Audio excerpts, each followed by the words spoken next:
달러 엔 환율이 뉴욕 외환시장에서 장중한 때 99.90엔까지 올라 100엔 돌파를 눈앞에 두고 있습니다. 앞서 공격적인 양적 완화 조치를 취해온 일본 중앙은행이 고강도 후속 조치를 내놓을 방침이어서 시장에서는 120엔대까지 가능성을 열어놓은 상태입니다. 셀트리온 최대 주주의 지분 전량 매각 선언 이후 코스닥 내 제약 바이오업계의 시가총액이 2조 원 가까이 감소했습니다.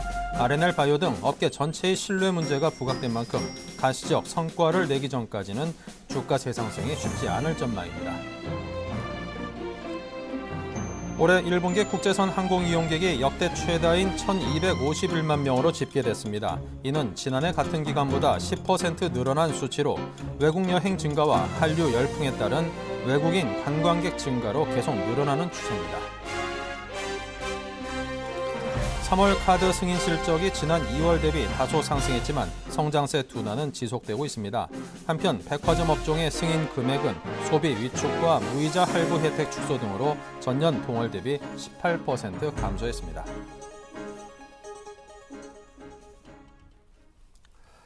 네, 시청자 여러분 안녕하십니까. 오늘장 내일장 진행을 맡은 임종석입니다. 4월 23일 화요일 순서를 시작했습니다. 부실부실 비가 내리고 있습니다. 좀 따뜻한 봄 기운이 오나 했더니 좀 쌀쌀합니다. 이럴 때일수록 건강관리 잘하시고요. 오늘 우리 증시에도 좀 차가운 기운이 불고 있습니다. 지금 우리 증시가 코스피는 소폭 조정을 받고 있고 코스닥은 상승을 하고 있는데요. 자, 엇갈린 양시장의 움직임부터 여러분께 전해드리겠습니다. 네, 먼저 코스피는 오늘 하락하고 있습니다. 11포인트, 거의 12포인트 가까이 빠졌죠. 1914포인트까지 현재 내려와 있는 상태입니다. 0.62%가 하락했고요. 투자 주체별로 보면요. 오늘 외국인이 1,671억 원어치를 팔고 있습니다. 오늘까지 아마도 8거래일 때 순매도인 것으로 기억을 하는데요. 자, 기관도 소폭 61억 원 순매도로 힘을 보태고 있는 양상이고요. 개인만이 힘겹게 사들이면서 증시를 떠받치고 있습니다. 네, 반면 코스닥은 6포인트 가까이 올랐습니다. 553.07로 다시금 550선대 회복했습니다. 1.09% 상승했고요. 자, 투자 주체별로 보면요. 자, 외국인이 코스닥에선 사고 있습니다. 기관과 함께 외국인 186억, 기관 308억 원 사고 있습니다. 개인만이 코스피와는 반대로 466억 원 순매도입니다. 네, 원달러 환율 1.6원이 오르면서 1120선대로 다시금 올라와 있습니다.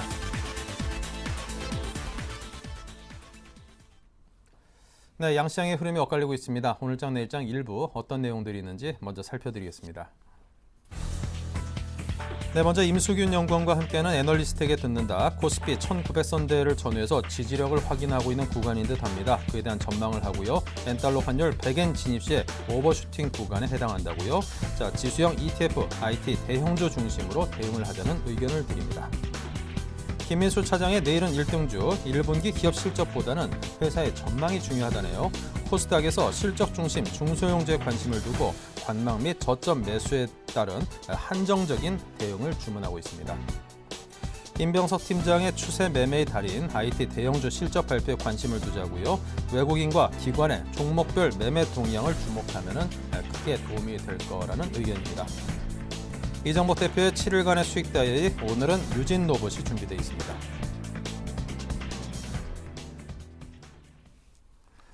네, 삼성증권의 임수균 연구원을 연결해서 자세한 지금 시장 상황을 분석하겠습니다. 안녕하십니까? 네, 안녕하십니까? 네, 먼저 미국과 중국의 지표가 예상 밖의 하회를 나타내면서 아시아 주요 증시가 하락세를 나타내고 있습니다.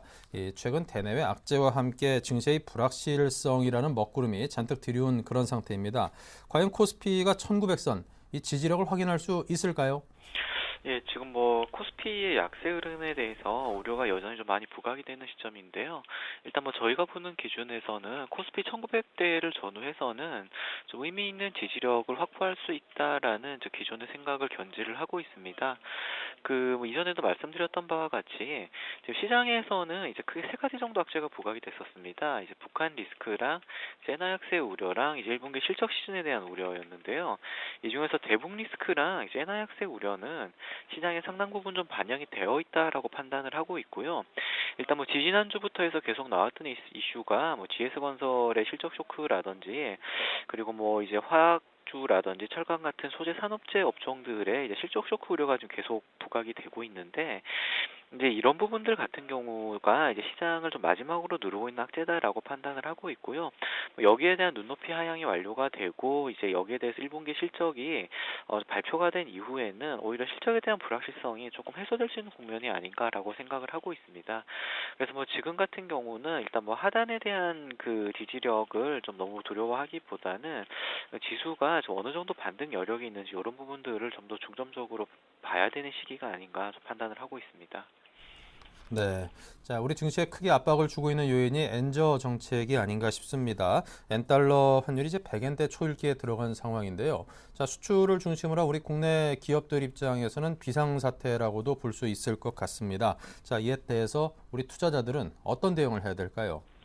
예, 일단 그 G20 재무장관 회담이 주말 사이에 있었는데요. 이제 그 이후에 이제 엔화가 추가로 약세로 가는 거 아니냐 하는 우려들이 시장에 좀 많이 부각이 되고 있는데요. 일단 뭐 결론부터 말씀을 드리면 이 부분 같은 경우는 이제 시장에서 전반적으로 좀 과잉한 반응을 보이고 있다라고 판단을 하고 있습니다. 그 선진 주요 선진국들이 일본의 엔화 약세 정책을 일정 부분 용인을 했다라는 거는 이번에 G20 회담에서만 나왔던 문제는 아니고요. 그 이전부터 계속 나왔던 이야기들입니다. 그런 입장들을 좀 재확인한 과정에 좀 불과하다라고 생각을 하고 있고요. 그리고 이 환율이라는 변수 자체가 어차피 좀 상대적인 변수로 바라보는 게 맞을 것 같습니다. 이제 일본이 단독으로 엔화 약세 정책을 편다고 해서 이제 엔화가 약세로 갈 수 있는 게 아니라 이제 미국이라든지 유럽 쪽에서 이런 부분들을 일정 정도 용인했기 때문에 이제 가능했던 엔화 약세 정책이다라고 볼 수 있는데 이렇게 뭐 주요 선진국들이 일본에 일정 정도 엔화 약세를 용인한다라는 부분은 이미 시장에서 널리 인지를 하고 있는 부분이기 때문에 이 부분 자체가 엔화 추가 약세의 드라이버가 되리라고는 좀 생각을 하지가 않고요. 여전히 그 엔달러 환율 기준으로 100엔을 넘어서는 엔화 환율은 좀 오버슈팅 구간이다라고 생각을 하고 있습니다. 이제 99엔을 잘 못 넘어서는 모습들이 나타나고 있는데요. 일단 뭐 100엔을 전후해서는 강한 저항이 나타날 것이다라고 판단을 하고 있습니다. 그리고 이제 그 엔화 약세 우려가 추가로 부각이 된 게 일단 그 어저께 국내 증시에서 이제 많이 부각이 됐었는데요. 실제로 그 엔화 약세 영향력에 가장 민감하게 반응하는 자동차 업종들의 주가는 이제 낙폭이 좀 제한적으로 나타나고 있습니다. 이제 이런 부분들이 뭐냐면은 엔화 약세에 대한 우려가 지금 한 분기 넘게 좀 지속이 되면서 자동차 업종들 같이 지금 엔화 약세 직격탄을 맞는 업종들의 실적 추정치가 많이 하향이 되어 있거든요. 그래서 이런 부분들 같은 경우는 이제 향후에 좀 바닥을 확인했다라는 심리가 강하게 부각이 될 수 있기 때문에 엔화 약세가 전반적으로 시장에 미치는 영향력은 갈수록 좀 줄어드는 단계로 보는 것이 좀 타당하지 않나 이렇게 생각을 하고 있습니다. 자, 미국과 중국에서 기존 주택 매매 그리고 중국의 4월달 PMI 지수 모두 시장 예상치를 좀 하회하는 듯한 그런 움직임입니다. 이와 관련해서 시장에 대한 대응은 어떤 방향으로 잡아야 될까요? 네, 일단 뭐 미국의 경제 지표가 4월 들어서 부진할 것이다라는 것은 좀 많이 예상을 했던 부분들입니다. 미국 같은 경우 시퀘스트의 영향력이 본격적으로 나타나는 게 3월부터인데요. 3월 달에 관련된 경제 지표들이 4월에 발표가 되기 때문에 미국 4월의 경제 지표 부진 어느 정도 예상을 했던 부분이고 일단 뭐 중국 쪽 모멘텀이 약하다라는 게 국내 증시에서는 가장 큰 부담 요소로 작용을 하고 있는 것 같습니다. 이런 부분들이 소재 산업재 쪽 주가랑 직접적으로 연관이 된 부분인데 이런 소재 산업재 쪽에서의 낙폭이 지수 전반의 상승 탄력을 많이 둔화를 시키고 있기 때문에 이제 이런 부분들 같은 경우는 추후에 좀 확인을 해보기는 해야겠습니다만 일단 뭐 소재 산업 업종들 같은 경우도 1분기 실적 시즌을 전후해서는 좀 바닥을 확인할 것이다라는 의견들이 많은 상황입니다. 그래서 뭐 지금 저희가 보는 그림에서는 소재 산업재 업종의 하락폭이 좀 제한적으로 나타나는 가운데 뭐 자동차 업종들이 일부 반등을 하고 IT 업종이 견조하게 버틴다 이 정도 그림이 연출된다면 지수 단에서도 좀 추가적인 반등은 가능하지 않을까 이렇게 생각을 하고 있습니다. 네. 자, 일단은 오늘도 코스피 기준으로는 좀 조정을 받고 있습니다. 코스닥은 힘차게 상승하고 있기 때문에 이 양시장의 흐름 자체가 엇갈리면은 투자자 입장에서는 어느 쪽을 쫓아야 될지 오히려 대응하기가 좀 만만치 않은 장세이다 싶습니다. 자, 이토록 변동성이 큰 우리 장세에서는 어떤 대응을 주문하시겠습니까? 예, 일단 뭐 중소형주의 강세는 뭐 크게 두 가지 정도로 요약을 해볼 수가 있을 것 같습니다. 통상적으로 이제 한국 같은 경우는 그 신정부가 출범한 첫 해에는 그 중소형주들 혹은 코스닥 쪽에서 좀 강세 흐름이 나타나는 경우가 많은데요. 예, 아무래도 이렇게 신정부가 들어섰을 때 이제 정책적인 수혜가 부각되는 중소형주들이 좀 시장의 주목을 많이 받기 때문이다라고 판단을 해볼 수가 있겠고요. 그리고 이제 정책적으로 봤을 때 그 이제 향후 이제 한국의 경제 정책 자체가 이제 수출 대형 기업들보다는 이제 내수 중심의 중소기업들 중심으로 좀 정책의 방향이 많이 변화하고 있기 때문에 이런 부분들에 대한 수혜가 좀 많이 집중이 되고 있는 것 같습니다. 그래서 일단 뭐 중소형주들의 강세는 좀 연간으로도 갈 수 있는 테마다라고 생각을 할 수 있는데 일단 뭐 하나 좀 주의해서 보셔야 될 점은 이렇게 중소형주 쪽에서 좀 열풍이 많이 불다 보니까 일부 종목들 같은 경우는 밸류에이션 부담이 많이 높아지고 있는 등의 좀 과열 부담이 나타나고 있다 이런 부분들이 좀 문제가 되고 있는데요. 그래서 향후 뭐 중소형주들 같은 경우는 접근을 하실 때 가장 중요하게 좀 그 PER 같이 가격 지표들이 매력적인 종목들, 그러니까 가격 매력도가 높은 종목들을 중심으로 보실 필요들이 있고요. 이렇게 뭐 좀 그 성장성이라든지 실적이 숫자로 확인이 되지 않는 그 일부 테마성 그 종목들에 대해서는 향후에도 계속 경계심이 필요한 시기다라고 생각을 하고 있습니다. 네, 알겠습니다. 지금까지 삼성증권 임수균 연구원의 의견을 들어봤습니다. 감사합니다. 네, 감사합니다.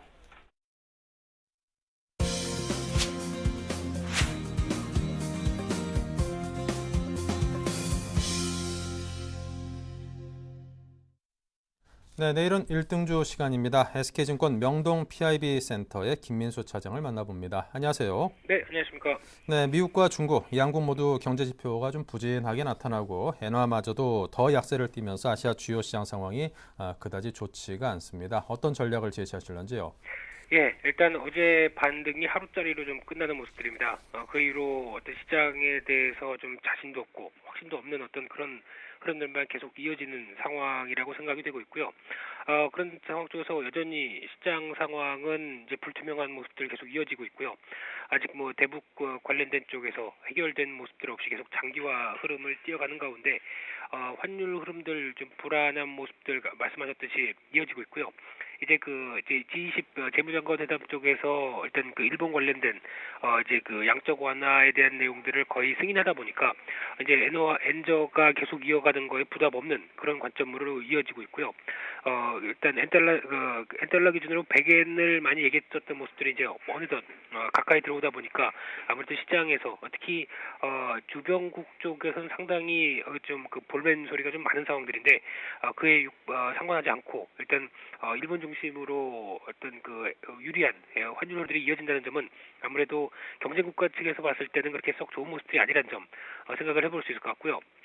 거기다가 이제 그 경기가 이제 개선이 되기에 좀 많이 불투명한 모습들, 특히 추경을 이제 어느 정도 그 가이드라인을 확정시켜 놓고 이제 그 국회라든가 어떤 추경 같은 경우는 항상 중요한 게 그 시기라고 생각되고 있는데 이 시기를 놓쳐버리게 되면 아무리 또 금액을 키운다고 하더라도 어떤 잘못하게 되면은 제대로 어떤 효율적인 모습들을 발휘하지 못한다라고 한다면은 아무래도 이 부분에 대한 부담도 좀 커질 텐데 이에 따른 그 국회 통과라든가 여러 가지 흐름들을 좀 지켜봐야 될 것 같지만은 아직까지는 그렇게 쏙 만만치 않은 모습들로 생각되고 있고요.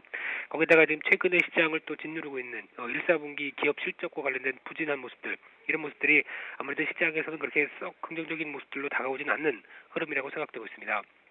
이런 가운데 조금 더 면밀하게 보게 되면은 일단 그 한국은행 쪽에서 경기 전망과 관련돼서 상반기에는 부진하고 상반기는 2% 이하대 성장세 그리고 하반기에는 3% 이상의 성장세를 합쳐서 한 2.2%대 넘는 이제 성장세를 좀 보여주겠다라고 하는 어떤 그런 흐름이라고 한다면은 일단 기업 실적들도 마찬가지로 1, 4분기, 2, 4분기 즉 상반기 쪽에서 좀 어려운 흐름이 있다고 하더라도 하반기에 좀 나아질 수 있지 않을까라는 어떤 개선 기대감은 좀 남아 있다고 생각됩니다. 그렇기 때문에 일단 지금 최근에 1, 4분기 기업 실적 발표를 하면서 충격은 많이 받는다고 하더라도 이런 흐름들이 이제 현재 실적은 아무래도 주가에 어느 정도 좀 반영이 된 모습들이고요. 그래서 주가에 이제 낙폭이 커지는 모습들로 반영이 됐다고 한다면 이제 지금부터는 회사 측의 전망이 좀 중요하다고 생각되고 있고요. 이 회사 측 쪽에서 전망 흐름들이 그래도 하반기에 조금 더 나아지는 모습들로 나온다라고 한다면 지금 부근이 거의 그 바닥권에 대한 모습들로 확인될 수 있지 않을까 그런 관점적으로 접근을 해야 될 것 같고요. 그런 흐름이라고 한다면은 아무래도 지금 이제 나오고 있는 시장 분위기에서 조금 변화가 될 가능성이 있는데 아직까지는 그 전에 흐름들이 아닐까라는 관점으로 볼 수 있기 때문에 일단 지금 흐름들은 아직까지는 좀 불안한 국면들이 좀 더 있다라는 관점으로 보셔야 될 것 같고요. 일단 지금 이제 수급적인 측면으로 봤을 때 외국인들 쪽에서 이제 매도세가 계속 이어지는 모습들 이 부분이 어느 정도 그칠 것인가와 그리고 기관 중심으로 어떤 내국인 중심으로 이런 모습들을 좀 받아낼 수 있을 것인가 이런 구도가 가장 좀 중요하다고 볼 수 있을 것 같고요. 지금 기조로는 약한 1930선 그리고 30선의 저항 그리고 1915선인 5일선에 대한 어떤 흐름들 그리고 1900선 어떤 이런 식으로 어떤 작은 하방 박스권 내에서 시장은 갇혀 있는 느낌이기 때문에 거기서에 대한 변화들도 같이 좀 지켜봐야 될 것 같고요. 그러나 초점은 코스닥인 것 같습니다. 이 셀트리온에 대한 어떤 그 바이오주 전반적인 충격에도 불구하고 기조적인 상승세는 계속 뚜렷하게 나타나고 있다는 점 눈여겨봐야 될 것 같고요. 앞에서 말씀하셨듯이 정부 정책이라든가 그리고 최근에 더 중요한 모습들은 수급이라고 생각됩니다. 수급이 받쳐지고 있기 때문에 오히려 이제 기관과 외국인 쪽에서의 적극적인 매수세가 시장을 이끈다라고 본다고 한다면 지금은 어떤 코스피 종목들에 대한 낙폭 과대적인 종목들을 좀 찾는 것보다도 오히려 시장이 어떤 상대적인 주도적인 성격을 보여주는 실적 바탕되는 중소형주 쪽으로 계속 이제 관심이 좀 필요한 시점이 아닐까라고 생각이 되고 있고요. 일단 그 시장 전반적으로는 추격 매매에서는 지금 현재 수익을 내기가 상당히 좀 힘든 구조입니다. 그렇기 때문에 추격 매매는 자중을 하셔야 될 것 같고요. 오히려 관망이나 그 저점 쪽에서 눌림목 매수로 한정 대응하는 전략 쪽이 가장 중요하다고 생각되고 있습니다. 네. 자, 그렇다면 지금 시장 상황에서는 1등 종목들 어느 분야에서 나오고 있습니까? 예, 일단 그 지난주에도 한번 얘기를 드렸었는데 반도체 장비주 쪽 이쪽이 그래도 시장에서는 IT 쪽에서도 좀 중요한 어떤 모멘텀이라고 생각되고 있고요.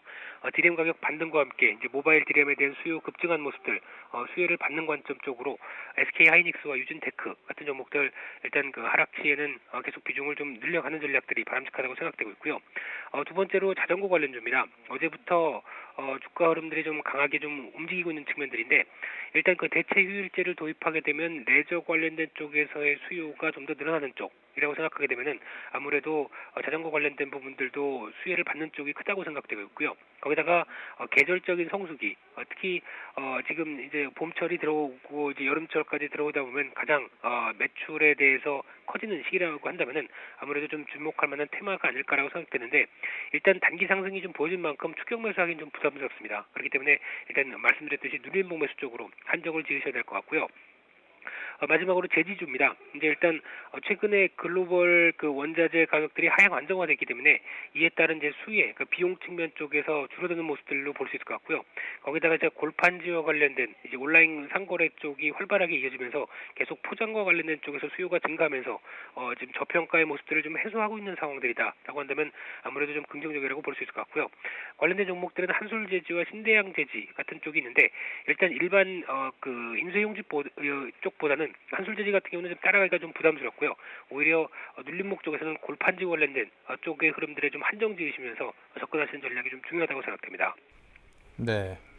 자, 이렇게 해서 반도체 장비, 자전거 관련주, 제지주 이렇게 해서 세 분야에 대해 살펴봤습니다. 자, 그럼 종목으로 넘어가겠습니다. 어디입니까? 예, 일단 오늘 말씀드리고 싶은 종목은 동성홀딩스입니다. 일단 동성홀딩스는 좀 생소하실지 몰라도 이 동성화학을 인적 분할해서 설립된 지주회사라고 보시면 될 것 같고요. 그래서 이제 지주회사 쪽으로, 자회사 쪽으로 동성화학, 화학 제품 쪽이고 동성하이캠, 석유 화학 제품 쪽, 그리고 화인텍을 이제 최근에 추가를 좀 시켰는데 이 조선 기자재 쪽 관련돼서 좀 어느 정도 올해 같은 경우도 실적 흐름들 양호한 쪽으로 나올 가능성이 높은 회사고요. 그밖에 동성 캠엑스, 동성 AM 같은 자회사를 보유하면서 일단 올해 전반적인 그 동성그룹 계열 쪽에서의 종목 실적들이 작년 대비해서 적어도 30% 이상씩은 다 실적이 늘어날 가능성이 높은 흐름들로 볼 수 있을 것 같고요. 그렇다고 한다면 자회사에 대한 실적 구조를 그대로 반영하는 구조로 생각할 수 있기 때문에 어떤 실적에 대한 자신감이 좀 붙지 않을까라고 볼 수 있을 것 같고요. 작년 연결순이익이 302억 나왔습니다. 그런데 지금 현재 시가총액은 2천억대라고 한다면 아직까지 저평가가 좀 크다고 볼 수 있을 것 같고요. 올해도 이런 자회사의 실적 흐름들 반영해서 한 490억대까지 예상을 하고 있는 모습들인데 그렇다고 한다면 지금 수준에서 아직 그 상승폭 상승세는 더 이어져도 이렇게 아직 그 저평가를 해소할 수 있는 길이 좀 더 있다라는 관점으로 볼 수 있을 것 같고요. 목표가는 8,300원대 그리고 손절가는 7,240원대로 말씀드리고 싶습니다. 네, 자 이렇게 해서 동성홀딩스에 대한 추천을 받았습니다. 목표가 8,300, 손절가 7,240 잡아주셨고요. 자 지난번 그 4월 16일 날 추천해 주셨던 종목 PSK가 목표가 6,000원 제시해 주셨는데요. 자 지금 거의 목표가 근접해 있는 상황입니다. 목표가를 상향하실런지 어떻게 할까요? 예, 상향해도 될 만한 종목이라고 생각됩니다. 특히 그 과정 쪽에서 일단 그 말씀드렸던지 반도체 관련된 쪽에서 그 실적 흐름들 양호한 종목들 쪽으로는 계속 흐름들 나쁘지 않다고 생각이 되고 있고요. 그런 가운데 수급 흐름들도 계속 어떤 보강되는 모습들이기 때문에 주가 흐름들은 한 단계 더 반등세 이끌어 나갈 가능성이 높다고 생각이 되고 있고요. 그런 차원 쪽에서 일단 목표가를 6,500원대로 조금 올리고요. 손절가도 5,270원대로 그렇게 조금 더 조정해서 말씀드리는 걸로 그렇게 하도록 하겠습니다. 네, 자 이렇게 해서 PSK 좀 더 들고 가시면서 수익을 키워보시기 바랍니다. 자 지금까지 김민수 차장과 함께했습니다. 감사합니다. 네, 감사합니다.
네, 이어지는 코너는 추세 매매 달인입니다. 포스원의 임병석 팀장을 모셨습니다. 어서 오십시오. 네, 안녕하세요. 네, 이 중국의 4월 PMI 잠정치가 시장 예상치를 밑도는 등 시장을 둘러싼 환경들이 그다지 우호적이지 않습니다. 아시아 주요 증시도 상당 부분 하락세를 나타내고 있는데요. 자, 먼저 현 시장에 대한 상황 정리와 함께 그에 따른 전략을 제시해 주십시오. 네, 일단 오늘장 같은 경우도 코스닥 좀 강한 모습을 보여주고 있습니다. 지금 투신의 매수가 매수세로 돌아서는 모습을 좀 보여주고 있고, 다만 여전히 외국인의 매도세가 강하게 나오면서 여전히 수급적인 측면에서 코스피 시장 안 좋은 모습을 좀 보여주고 있는 반면, 코스닥 시장 같은 경우는 금일 같은 경우도 양매수에 돌아서고 있으면서 긍정적인 모습을 보여주고 있습니다. 현재 시장은 그렇습니다. 이제 뭐 개별 종목 리스크가 이렇게까지 뭐 동시다발적으로 부각되리라고는 대부분의 이제 투자자들이 예상하지 못했을 테고, 이 때문에 이제 코스피의 조정 국면도 계속 길어지고 있다, 이렇게 보시면 될 것 같습니다. 그러나 이제 지난주 같은 경우 화학이나 철강, 이제 조선, 항공 등의 이제 기존 낙폭 과대주들이 일제히 반등했다는 측면에서는 좀 긍정적으로 보고는 있지만, 코스피 시장 같은 경우는 대외 불확실성이 상단의 제약 요인으로 좀 작용되고 있는 만큼 시스템 리스크의 우려가 진정될 경우 어느 정도 기술적 전환의 가능성이 강하다. 하지만 하단 밴드를 지지하는 저가 인식과 국내 기관의 매수 여력은 어느 정도 신뢰할 부분이 있다, 이렇게 말씀을 드리겠습니다.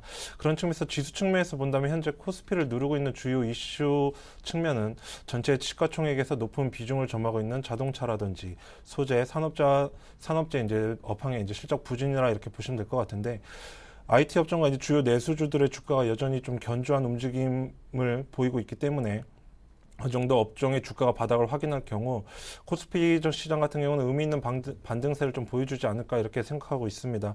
결국 그런 측면에서 결국 이제 핵심은 실적이다 이렇게 말씀을 드리겠고, 이런 면에서 본다면 금주에 예정된 이벤트 일정은 좀 중요도가 높다 이렇게 말씀을 드리겠고, 금주 같은 경우는 또 1분기 실적 발표 시즌이 정점에 좀 다다를 것으로 보기 때문에 완성차라든지 이제 주요 자동차 부품들을 비롯해서 에너지, 소재, 산업재해 등의 실적 우려가 컸던 업종들이 연달아 실적을 발표할 예정이기 때문에 상대적으로 실적 모멘텀이 양호한 것으로 좀 판단이 되는 IT 대형주 쪽에 관심을 좀 가져볼 필요가 있다 이렇게 말씀을 드리겠고, 그 정도 국내 증시에 호재로 작용할 수 있는지 좀 관심을 가져보자 이렇게 말씀드리겠습니다.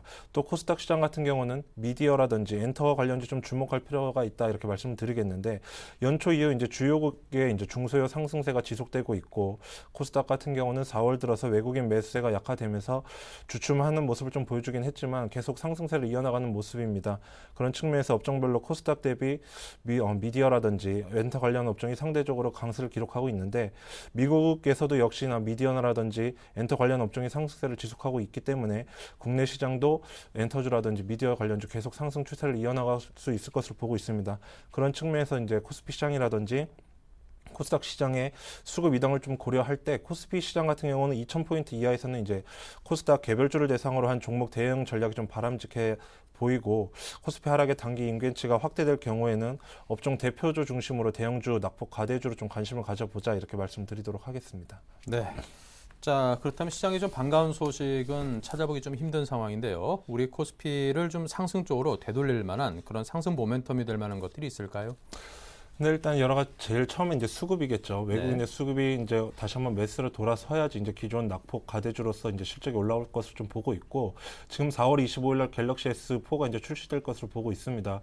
그런 측면에서 IT 대형주들이 실적이 받쳐주는 종목들은 어느 정도 낙폭 가대, 그런 측면에서 수급이 기관의 수급을 뒷받침으로 이제 실적 주가 반등이 나올 것을 좀 보고 있기 때문에, 만약에 이제 갤럭시 S4 출시 이후 기점으로 외국인의 매수가 돌아선다면 다시 한번 IT 대형주들을 중심으로 낙폭 가대주들 다시 한번 상승 시그널이 나올 수 있지 않을까 이렇게 좀 생각하고 있습니다. 네. 자, 그렇다면 변동성이 큰 현재 우리 시장에서 추세 매매를 하려고 하는 분들은 어떤 점들을 살펴야 한다고 조언을 주시겠습니까? 네, 일단 코스피 시장 같은 경우 아까 제가 말씀드린 대로 이제 갤럭시 S4 출시를 기점으로 IT 대형주를 중심으로 반등이 좀 예상된다 이렇게 말씀을 드렸습니다. 그런 측면에서 지금 현재 코스피 시장 1분기 어닝 쇼크에 따른 이제 부정적인 영향이 주가에는 상당 부분 좀 반영됐다 보고 있고, 또 1900선에서 저가 매수세가 유입되면서 지지력이 어느 정도 확보되고 있다 이렇게 좀 보고 있습니다. 그런 측면에서 무게 중심이 아래로 좀 기울여져 있긴 하지만 1900포인트에서 양봉 또는 또 이제 아래 꼬리를 단 단봉의 출현이 좀 많아지면서 저가 매수세가 유입되고 있음이 확인되고 있기 때문에 어느 정도 하단 지지력에 힘입은 제한된 반등이 좀 나올 것을 보고 있습니다. 그런 측면에서 1900선이 만약 붕괴되더라도 1차, 2차 지지선이 이제 1850포인트 부근에서는 이제 반등이 나와줄 것을 좀 보고 있기 때문에 어느 정도 박스권 하단 지지력에 따른 투자 심리 위축은 좀 줄어들 것을 보고 있습니다.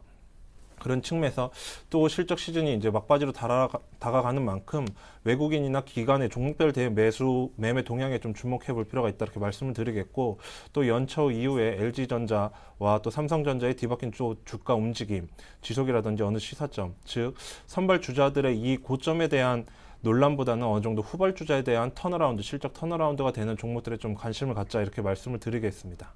네. 자, 시장에 아무리 악재가 많더라도 음과 양이 동시에 있기 마련입니다. 이런 상황에서도 수익 낼 수 있을 만한 종목군들은 분명히 있을 텐데요. 어떤 종목들에 눈여겨봐야겠습니까? 네, 일단 전반적으로 지금 시장에서 전 가격대를 돌파하는 종목이라든지 아니면 꾸준한 수급으로 인해서 추세 상승을 이어나가는 종목들이 현 시장의 수급이 좋습니다. 그런 측면에서 이제 제가 오늘 말씀드릴 종목은 전 가격대를 돌파하는 종목들을 좀 말씀드릴까 합니다. 그런 측면에서 하나투어를 좀 말씀드릴까 하는데, 최근에 이제 중국의 AI 문제로 인해서 하나투어라든지 모드투어 단기적으로 하락하는 모습을 보여줬습니다. 하지만 추세 상승이 좋았던 부분에서 단기적인 악재로 인해서 하락했던 부분이지 기업 실적과는 좀 무관하다 이렇게 말씀을 드리겠고, 최근에 또 박근혜 대통령 정부에서 국정 과제로 제안한 이제 대체 휴일제 추진 가능성이 높아지면서 여행주라든지 뭐 영화 등 여가 산업 활성화에 좀 관심이 가고 있습니다. 그런 측면에서 하나투어 좀 주가 상승 탄력이 나올 수 있다 이렇게 말씀을 드리겠고, 또 일본 여행객 수 같은 경우들도 60% 정도 증가하는 모습을 보여주고 있고, 3월 같은 경우도 외국으로 떠난 이제 여행객 수가 13만 명으로 작년 대비 22% 정도 증가했다고 합니다. 그런 측면에서 4월 또한 계속 증가하는 모습을 보여주고 있고, 이런 3, 4월 달을 이런 여행객 수가 늘어나는 측면이 성수기인 7, 8월 달과 비슷한 수준이라고 합니다. 그런 측면에서 현재 저가 항공 운영에 따른 비수기와 성수기의 줄어들고 있기 때문에 어느 정도 실적 개선이 꾸준히 상승될 수 있다, 이렇게 말씀을 드리겠고, 그런 측면에서 하나투어 주가 차트를 보면서 한번 말씀을 드리면, 현재 상승 추세가 나오고 있는 부근에서 대북 리스크로 인해서 중국 문제로 인해서 하락하는 모습을 보여줬고, 수급 다시 한번 지속이 됐습니다. 하지만 이제 이 부분에 이제 단기적으로 물렸던 투자들의 이제 매물이 나오기 시작하면서 단기적으로 눌리는 모습을 보여줬고, 하지만 다시 한번 상승하는 모습이 나오고 있는데, 이런 측면에서 전고점을 뚫었다는 측면, 강하게 양봉으로 뚫었다는 측면에서 하단 지지력을 높였다, 이렇게 말씀을 드리겠고요. 그런 측면에서 주가 상승 탄력은 계속 이제 성수기를 앞두고 있기 때문에 계속 주가 상승 탄력은 견조하지 않을까, 이렇게 말씀을 드리겠습니다. 또 두 번째는 한국사이버 결제를 좀 말씀드릴까 하는데, 이 한국사이버 결제 같은 경우도 차트를 보시면 전 고점을 돌파하는 모습을 좀 보여주고 있죠. 그런 측면에서 가격대를 한번 다시 상단으로 높이는 모습을 보여주고 있고, 현재 한국사이버 결제 같은 경우는 시장 전반적으로 온라인 전자 결제에 대한 이제 시장 기대감이 나오고 있습니다. 그런 측면에서 동사 같은 경우는 매출 비중이 온라인 쪽으로 85% 정도, 오프라인 쪽으로 15% 정도 잡히고 있기 때문에 온라인 확대에 대한 어느 정도 수혜를 받을 것으로 예상되고 있고, 그런 측면에서 휴대폰 인증 서비스 실시라든지 NFC 결제 수혜, 그리고 또 지문인식 결제 특허 보유 이 부분에서 신사업 아이템이 향후 성장 동력을 이제 확보하고 있다, 이렇게 말씀을 드리겠습니다.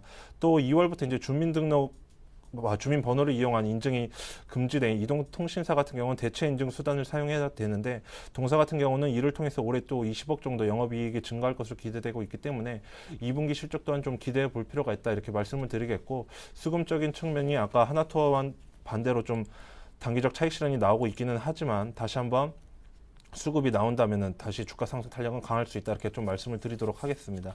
그리고 세 번째로 또 인프라웨어 같은 경우들도 지금 다시 한번 고점을 가격대를 높여나가면서 양봉으로 뚫는 모습, 이런 측면에서 다시 한번 주가 상승 탄력이 나올 수 있다, 이렇게 말씀을 드리도록 하겠습니다. 네, 자 그렇다면 현 시장에서 관심 가장 둘만한 종목은요? 네, 세 종목 중에서 인프라웨어를 좀 말씀드릴까 합니다. 제가 아까 계속 장 초반에 방송을 시작할 때부터 갤럭시 S4 수혜를 좀 말씀을 드렸었는데, 인프라웨어 같은 경우도 이제 갤럭시 S4 출시에 따른 이제 수혜가 좀 예상되고 있고, 동사 같은 경우는 이제 단말기에 이제 선 탑재된 다양한 모바일 서비스를 사용할 수 있게 되는 인베디드 소프트웨어 업체입니다. 그런 측면에서 주력 상품은 안드로이드 계열 스마트폰에 탑재되는 폴라리스 오피스와 이제 뷰어 부분인데, 계열사로도 이제 모바일 웹 개발 회사 디오텍과 모바일 게임 업체 조이모아 등이 이렇게 보유하고 있고, 또 갤럭시 S4 모바일 오피스 단독 벤더로 선정됨에 따라서 이익 안정성을 어느 정도 확보했다, 이렇게 좀 말씀을 드리겠고요. 또 신규 스마트폰의 경우 평균 판매 단가가 높기 때문에 고성능 편지 제품의 기본 탑재가 예상됩니다. 그런 측면에서 어느 정도 삼성전자라든지 LG 쪽으로 고객 다변화가 좀 예상되고 있고, 자회사를 통한 모바일 게임 부분도 매출이 발생이 기대되고 있기 때문에 다양한 방면으로 실적 개선 가능할 수 있다, 이렇게 말씀을 드리겠고요. 차트를 보시면서 이제 가격 전략을 좀 말씀을 드리면, 지금 현재 수급부터 좀 체크를 해보도록 하겠습니다. 수급부터 체크를 해보면 인프라웨어 같은 경우는 현재 지금 기관의 수급이라든지 외국인의 수급이 계속 지속되고 있는 모습을 좀 보여주고 있습니다. 그런 측면에서 지금 기관의 수급이 계속 보름가량 들어오고 있고, 기금의 수급도 단기적으로 7,000주가 정도 나가긴 했지만 다시 한번 순매수로 돌아설 수 있기 때문에 수급에 맞춘 매매 전략 유효하다 볼 수 있을 것 같고요. 차트를 보시더라도 전고점을 높이면서 다시 한번 가격 상단을 높였기 때문에 지금 현재 가격 13,450원에 위치하고 있지만, 지금 주봉이라든지 월봉은 이제 시작이라고 볼 수 있을 것 같습니다. 그런 측면에서 다시 한번 상승 탄력 나올 수 있다고 보고 있고, 월봉상 전 고점이 15,000원 부분까지도 상승 탄력 말씀을 드리겠습니다. 그런 측면에서 이제 목표가 같은 경우는 15,000원으로 좀 제시를 해드리겠고, 손절가 같은 경우는 전 고점 부분을 높였던 12,500원을 좀 제시해 드리도록 하겠습니다. 네. 자, 그렇다면 이제 인프라웨어는 최근 들어서 많은 전문가분들이 상당히 관심을 주고 있는 종목이면 틀림이 없습니다. 그런데 이제 가격대에 따른 어떤 부담감이라는 것도 분명히 있기 때문에 이 쫓아가는 상승하고 있는 종목을 쫓아간다라는 게 상당한 좀 심적 부담을 주는 게 사실이거든요. 그렇죠. 네. 그런 측면에서 아까 제가 말씀을 드렸던 지금 가격대를 한 단계 높였다고 말씀을 드렸습니다. 그런 측면에서 매수가를 지금 오늘 종가 기준으로 잡되 손절가를 좀 타이트하게 가격대를 높였던 12,500원 부분, 전 고점 부분을 잡는 겁니다. 왜냐하면 이 지지대를 하단 지지대를 한 단계 높였다, 업그레이드했다는 측면에서 이 부분을 하방 돌파한다면 단기적으로 기간 조정이 좀 길어질 수 있기 때문에 만약에 상승 추세를 탈 수도 있지만 만약 눌린다면 이 부분에서 어느 정도 다시 한번 짧게 치고 나오는 전략이 필요하지 않나 이렇게 좀 말씀을 드리도록 하겠습니다. 네, 쫓아가서는 이만큼 손절가를 좀 타이트하게 잡는 그런 방법을 택하셨습니다. 자, 지난 포트폴리오 현황을 살펴드리겠습니다. 네, 현금 비중이 25%로 4분의 1을 차지하고 있습니다. 나머지는 다 종목들로 채워져 있는데요. 아이마켓 코리아가 15%로 비중이 가장 많고요. 그 밖에 대상, 컴투스, 바이오랜드 등등 나머지 6가지 종목이 각각 10%씩 60%를 차지하고 있습니다. 네, 수익률을 살펴보겠습니다. Y젠터가 현재 21.4%로 수익이 굉장히 높습니다. 이익 실현이고요. 자, 밑으로 쭉 내려가면 삼진LND가 26.2%로 수익을 가장 높이 올려가고 있네요. 목표가와 손절가 모두 상향 조정했습니다. 나머지 종목들은 9.2%, 5.5, 1.5%씩 각각 수익이 나고 있는 종목들 각각 보유 의견이고 대상이 16.7%로 역시 두 자릿수 수익입니다. 이익 실현이고 전량 매도 의견을 준 컴투스는 손실이긴 합니다만 마이너스 1% 정도밖에 소폭밖에 빠지지 않았습니다. 네, 이 종목들 포트폴리오에 대한 AS를 이어가겠습니다. 네, 일단 이익 실현을 사인을 드렸던 이제 YG 엔터테인먼트 한번 보겠습니다. 지난 시간에 이제 YG 엔터테인먼트 주가 상승 탄력 계속 나온다면 이제 95,000원까지도 상승 탄력이 나올 수 있다 이렇게 말씀을 드렸고 그런 측면에서 목표가를 한 단계 상승했지만 다시 한번 익절가 같은 경우는 전고점을 높였던 85,000원 부근을 제가 말씀을 드렸습니다. 역시나 이제 단기 차익 실현 매물이 나오면서 이제 9,000원 부근에서 이제 하락이 나오기는 했지만 YG 엔터테인먼트 같은 경우는 이제 계열사 뭐 DI라든지 이런 싸이 테마주로 묶였던 관련 주들이 하락하면서 동반 하락하는 모습을 보여줬지 YG 엔터테인먼트의 실적 부분은 전혀 문제가 없다 이렇게 좀 말씀을 드리겠습니다. 그런 측면에서 다시 한번 기간 조정을 거친다면 접근을 해볼 수 있다 이렇게 말씀을 드리겠고요.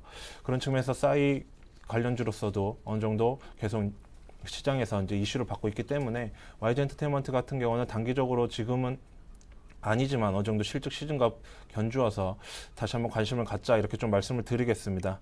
그리고 또 이제 두 번째로 사파이어 테크놀로지 같은 경우도 현재 시장에서 LED 업황들이 지금 다시 한번 주목을 받고 있는 만큼 서울반도체라든지 루멘스, 뭐 루미마이크로든지 상승 탄력이 나오고 있습니다.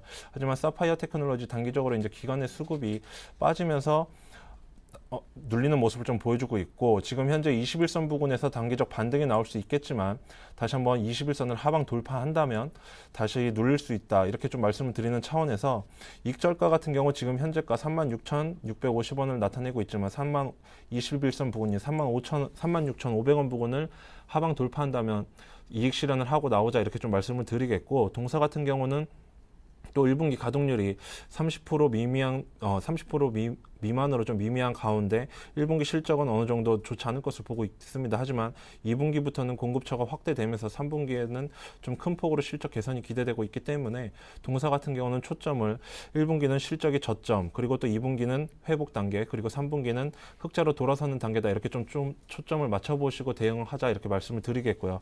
그런 측면에서 익절가 36,500원을 오늘 종가 기준으로 좀 말씀을 드리겠고 만약에 하방 돌파하지 않는다면 좀 보유하는 의견 이렇게 말씀을 드리겠습니다. 그리고 또 세 번째로 아이마켓 코리아를 좀 보면 현재 시장 같은 경우에서 오늘 같은 경우도 2% 정도 강하게 상승하는 모습을 보여주고 있고 동사인 이제 또 인터파크도 강하게 상승하는 모습을 보여주고 있습니다. 인터파크가 이제 강하게 상승하는 이유는 아이마켓 코리아의 실적 성장 그런 측면에서 이제 인터파크가 강하게 상승을 하고 있는데 그런 측면에서 여행 부분의 고성장이라든지 해외 부분의 성장에 초점을 맞춰 보시고 현재 수급 계속 지속되고 있기 때문에 기관의 수급이라든지 이런 부분에 좀 초점을 맞춰 보시면서 어느 정도 수급이 이제 매도로 돌아서지 않는 이상은 주가 계속 보유하시는 전략 이렇게 말씀을 드리겠고요. 현재 가격대 같은 경우는 27,000원 부근에서 5,000원 부근에 박스권을 좀 나타내고 있기 때문에 27,000원 부근을 강하게 뚫는다면 제가 제시해드렸던 목표가까지도 가능하다 이렇게 좀 말씀을 드리겠습니다.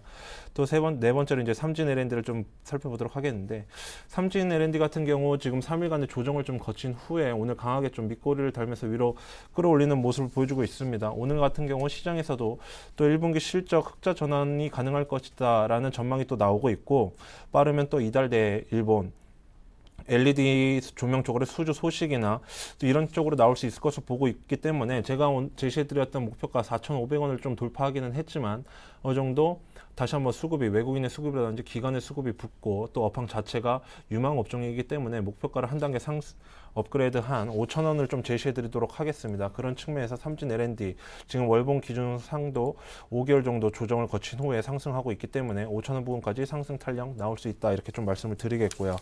세 번째로 이제 바이오랜드 같은 경우가 이제 좀 손해가 나오고 있었던 종목인데 금일 같은 경우 어느 정도 손해를 만회하는 모습을 좀 보여주고 있습니다. 역시나 바이오랜드는 저번 시간에 이제 손절가를 이탈하긴 했지만 실적과 무관하게 대북 리스크로 인해서 하락을 했다. 그런 측면에서 좀 보유하자 말씀을 드렸고 오늘 역시나 실적 기대감으로 인해서 상승한 탄력이 나오듯이 바이오랜드 좀 기대해 볼 수 있다 이렇게 좀 말씀을 드리겠고요. 대상 같은 경우는 현재 상승 추세를 좀 나타내고 있기는 하지만 다시 단기적으로 이제 좀 포트폴리오 차원에서 수익 실현하고 나오자 이렇게 말씀을 드리겠고 대상 같은 경우는 21선을 타고 가는 종목이기 때문에 21선 부근에서 눌린다면 다시 한번 매수 관점 가져봐도 된다 이렇게 좀 말씀을 드리겠습니다. 또 컴투스 같은 경우는 지난 시간 이제 추천드렸던 종목인데 왜 제가 이제 전량 매도 사인을 드렸냐 하면 지금 시장 전반적으로 악재들이 좀 많습니다. 그런 측면에서 단기적으로 기관의 수급적인 측면 기관의 수급이 지금 매도세로 나왔습니다. 그때 추천드렸을 때는 매수를 지속하고 있었지만 제가 추천드린 이후에 다시 한번 매도세로 돌아섰기 때문에 시청을 하시는 이제 개인 투자자 분들도 컴투스 같은 경우는 다시 한번 매도로 하셔서 현금화하시는 전략 좀 말씀을 드리도록 하겠습니다. 네. 뭐 손실폭은 그다지 크지 않지만 어떤 기관들의 수급적인 면이라든가 그런 걸 감안해서 지금 시장 상황을 종합적으로 볼 때 좀 선제적인 적극적인 대응이 필요해서 이 종목에 대해서는 전량 매도, 이익 실현 등등의 의견을 주신다는 설명이었습니다. 자, 지금까지 임병석 팀장과 함께했습니다. 감사합니다. 네, 감사합니다.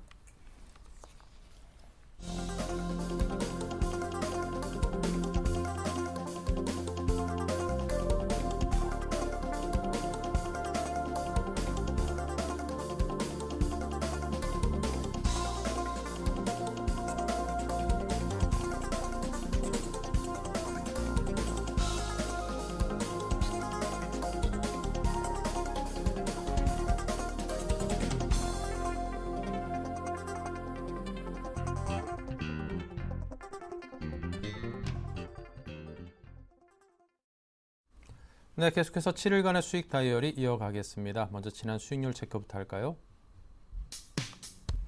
네, 인터파크가 3.2% 수익을 거두고 있습니다. STI와 인피니티 헬스케어는 마이너스 1 그리고 마이너스 1.8% 각각 손실이고요.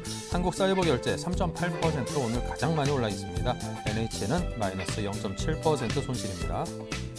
네, 이렇게 해서 이기택 과장이 한국사이버결제로 오늘의 위너입니다.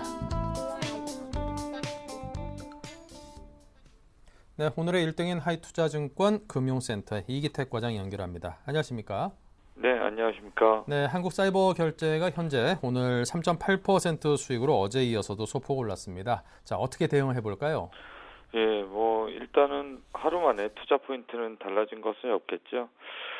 계속해서 모바일 결제 시장 늘어나고 있고, 투자 포인트는 그렇습니다. 결제 시장이 늘어나니까 온라인 쇼핑몰 고객도 늘어나고 있고, 그 결제 시장에 따라서 모바일 시장도 늘어나고 있음에 따라서 실적이 개선된다는 부분인데요.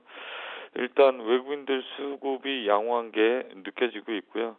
사상 최대의 보유 물량 늘려가고 있습니다. 수급 주체가 외국인이었는데 요번에 전 고점 그러니까 예전 고점이었던 17,500원 돌파할 것으로 보여주고요. 가장 중요했던 지지라인 12,000원대에서 15,000원대, 3,000원대 박스권을 요번에 돌파한다면 그 다음 박스권은 15,000원대부터 18,000원대까지 가격 전략 제시해 드릴 수가 있겠습니다. 우리가 생각했던 투자 포인트는 스마트폰 관련된 시장 확대, 거기에 따라서 온라인 결제와 합리적인 소비, 이런 것들이 연말까지 계속해서 진행될 것이기 때문에 2분기까지는 일단은 실적 기대감 있다라고 보여지고요. 최근에 들어서 상승 탄력이 조금 둔화된 것은 급하게 올라온 부분도 있지만 주식 배당한 물량을 일정 부분 소화해 나가면서 올라갔다라는 것이 더 중요한 부분이기 때문에 손바뀜이 일어났다, 그렇게 보여집니다. 이에 따라서 목표 주가까지 홀딩 전략 유효하다라고 보여지고 있습니다. 네, 알겠습니다. 자, 이렇게 해서 한국사이버결제 현재 3.8% 수익이 나 있습니다만 더 큰 수익을 기대해 보겠습니다. 지금까지 이기택 과장이었습니다. 감사합니다. 예, 감사합니다. 네, 다음으로 매주 화요일 만나보는 JB스탁의 이정복 대표입니다. 안녕하세요. 네, 안녕하세요. 네, STI 수익률이 마이너스 1% 소폭 빠졌습니다. 어떤 대응을 주문하시겠습니까? 네, 지금은 다시 이제 매수가 이상으로 지금 현재 2.2% 상승을 하고 있고, 오전에 좀 마이너스 1% 정도로 약보합을 좀 유지를 했었었는데, 이제 차트를 보면서 대응을 해드리겠습니다. 보시면 신고가를 지속적으로 갱신을 하고 있고, 현재 상황이, 그리고 실적이 계속해서 좋아지고 있습니다. 그리고 5일선을 지금 거의 지지받으면서 아무리 밀려도 11선까지는 이탈을 시키지 않고 있고요. 그래서 주봉하고 월봉을 한번 보신다면 현재 이런 패턴을 좀 그리고 있는 종목들은 강하게 좀 상승할 가능성이 굉장히 높습니다. 그래서 중국 BOE 쪽에 이제 디스플레이 장비도 공급을 150억 정도 규모의 공급을 하면서 실적이 앞으로도 계속 좀 좋아질 것이기 때문에 중장기적 트렌드로 봤을 때는 여전히 제가 4,000원 정도까지는 중장기가 될 수도 있고 단기간이 될 수가 있습니다. 그래서 어쨌든 현재가도 충분히 매수 구간이라고 좀 말씀을 드리겠습니다.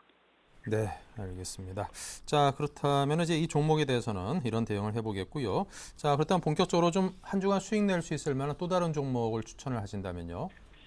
금일에 이제 유진로봇이라는 기업을 소개를 해드리겠습니다. 유진로봇 같은 경우는 국내 이제 로봇 관련주 중에서는 뭐 가장 탄력이 있는 종목을 좀 말씀을 드리겠고요.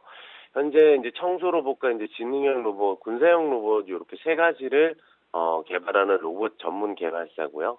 2013년부터 이제 3,500억 정도 이제 투자를 정부에서도 할 계획이고 25조 수준으로 이 로봇 산업 육성 전략을 발표하면서 중장기 블루오션 시장인 것만은 확실했다고 좀 판단이 들고 있습니다. 그리고 신정부에서 이제 차세대 IT 산업을 이끌는 융합 신산업으로 로봇 산업을 좀 선정을 했습니다. 그래서 유진로봇 같은 경우는 정부에서도 이제 10대 중소기업으로서 매년 선정을 하고 있는데 성장 동력이 충분히 있는 기업으로서 이제 좀 평가를 받고 있고요.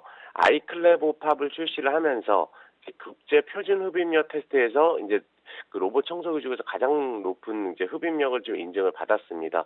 그리고 앞으로 있을 이제 모멘텀이 좀 중요한데 5월 중순에 정부에서 이제 로봇 연구 및 이제 산업 육성 계획을 구체안을 수립을 발표할 예정입니다. 그래서 곧 그러한 부분들이 발표가 될 예정이기 때문에 현재도 좀 주목을 해볼 필요가 있는 가격이지 않나 생각하고 있습니다. 그러면 기술적으로 좀 언급을 해드리겠습니다. 차트를 한번 보신다면 최근에 좀 수상한 거래량을 좀 보여주고 있습니다. 이 종목 보시면 3월 14일 날 상한가 근처까지 한번 거래를 하고 또 얼마 전에 4월 4일 날도 상한가 부근에서 이제 음봉을 맞으면서 21선까지 내려오면서 또 61선에서 지지받고 올라오는 흐름을 보여주고 있고요. 지속적으로 거래량이 좀 늘어나고 있는 부분 좀 긍정적으로 볼 수가 있고요. 주봉상이나 월봉을 한번 보신다면 월봉 20월선을 한번 돌파를 강하게 할 가능성이 있는 자리에서 지금 여전히 거래를 하고 있기 때문에 현재 가격에서 뭐 크게 부담이 없는 가격이기 때문에 매수가로는 지금 현재 3,120원 지정 매수를 하겠습니다. 그리고 목표가로는 일단 일주일 목표가로는 일단 3,600원을 제시해 드리고요. 그리고 중장기적으로는 4,000원 이상은 좀 제시해 드리겠습니다. 네, 참 오랜만에 나오는 로봇 관련주로 오늘 추천을 받아봤습니다. 이정복 대표께서 유진로봇 추천해드렸는데요. 여러분께서 가격대까지 꼼꼼히 잘 살펴보신 후에 투자에 관해서 고려해 보시기 바랍니다. 지금까지 JB스탁의 이정복 대표였습니다. 감사합니다. 네, 감사합니다.